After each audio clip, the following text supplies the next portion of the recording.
Оваа фотографија на која се гледа како кандидатката за градоначалник на Тетово од левица Катка Божиновска и Ардит Исмаили која води кампањата на кандидатот на ДУИ Бајрам Реџепи седат заедно во еден локал, уште повеќе ги подгреа шпекулациите дека во позадина веќе се крчка тајна коалиција меѓу овие две партии. Скопје во замена за Тетово, ДУИ во главниот град да гласа за Мециновиќ, а левица да застане зад нив во битката за градот под шара. Во сета мешаница останува нејасна и улогата на СДСМ, кој на само 4-5 дена до избори уште тактизира кого ќе поддржи.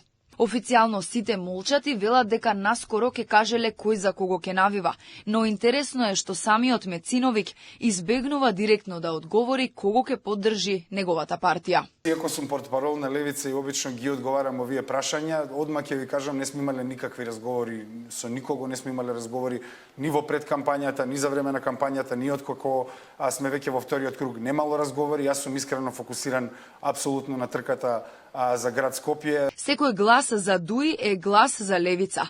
Барем за вреди нема дилема дека овие две партии биле во коалиција. Тежок политички скандал на овие избори се случува во Тетово.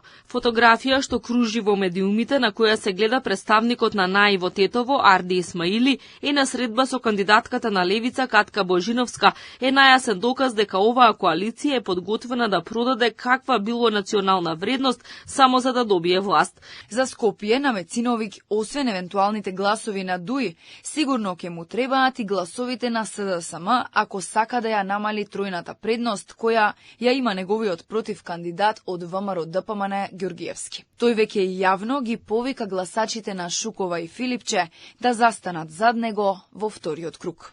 Нагласам за нивните гласачи, затоа што сметам дека таму има многу луѓе кои ја делат визијата која јас ја представувам, како и во многу други контингенти, така да ги повикувам луѓето кои ја поддржа господјата Каја Шукова во првиот круг да ме поддржат мене во вториот круг.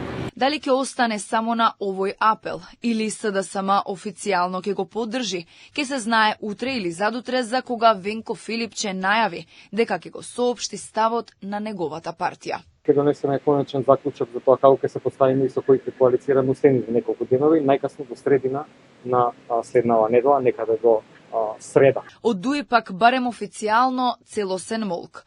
Ниту некој од партијата, а ниту нивниот лидер Али Ахмети, кој само еднаш се појави во јавноста по поразот минатата недела, не кажуваат зад кого ќе застанат во вториот круг. Алфа се обиде да добие одговори од партиските портпароли Бујар Османи и Арбар Адеми, но освен дека ги виделе пораките, немаше никаква друга реакција.